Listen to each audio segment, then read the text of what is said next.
जैसा कि हमने कल के वीडियो में difference between aerobic and anaerobic respiration देखा था, आज के वीडियो में हम देखेंगे difference between photosynthesis and respiration, अर्थात प्रकाश संश्लेषण और श्वसन में क्या अंतर है।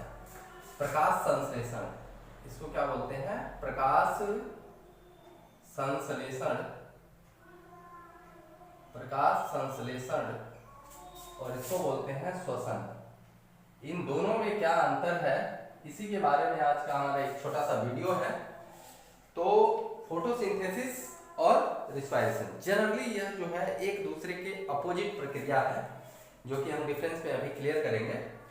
तो अगर हम फोटोसिंथेसिस और रिस्पायरेशन में डिफरेंस देखते हैं तो क्या है? पहला डिफरेंस, हमारा पहला अंतर क्या है? It is an anabolic process. Photosynthesis क्या है? एक एनाबॉलिक प्रक्रिया है। एनाबॉलिक का मतलब होता है उपचयी प्रक्रिया। क्या होता है? उपचयी प्रक्रिया। ये मेटाबॉलिक प्रोसेस का ही दो हिस्सा, मेटाबॉलिज्म जो होता है दो प्रकार का होता है, एक एनाबॉलिज्म, एक कैटाबॉलिज्म। तो उपापचय जो होता है वो दो प्रकार का, एक उपचय और एक अपचय। तो फोटोसिंथेसिस कैसी प्रक्रिया है? एक उपचयी प्रक्रिया है, एनाबॉलिक प्रक्रिया है। इसके अपोजिट जो रिस्पायरेशन है, respiration it is a catabolic process. श्वसन एक अपचयी प्रक्रिया है। श्वसन कैसी प्रक्रिया है? अपचयी प्रक्रिया है। दूसरा डिफरेंस क्या है?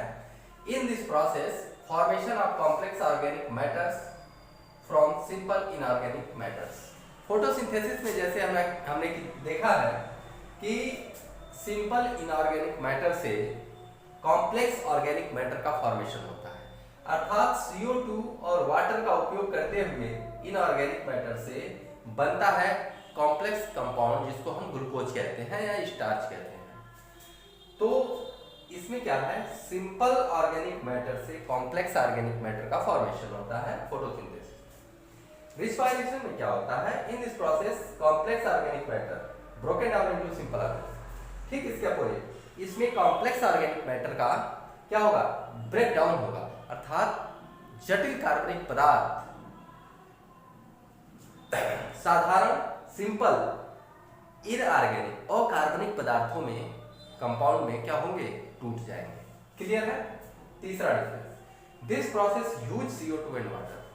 फोटोसिंथेसिस की प्रक्रिया में, प्रकाश संश्लेषण की प्रक्रिया में कार्बन डाइऑक्साइड तथा वाटर का उपयोग, जल का उपयोग किया जाता है, जबकि रिस्पायरेशन में कार्बन डाइऑक्साइड तथा वाटर मुक्त होता है, अर्थात this process release CO2 and water. इस प्रक्रिया में वाटर और CO2 मुक्त होती है, जबकि इसमें उपयोग की जाती है। क्लियर है? Next, it is an endothermic process. क्या होता है? यह एक एंडोथर्मिक प्रोसेस है। एंडोथर्मिक का मतलब होता है उष्माशोषी। क्या होता है? उष्माशोषी। यह एक उष्माशोषी अभिक्रिया है जिसमें ऊर्जा लगाई जाती है, अर्थात इसको करने के लिए ऊर्जा की आवश्यकता होती है। ठीक है?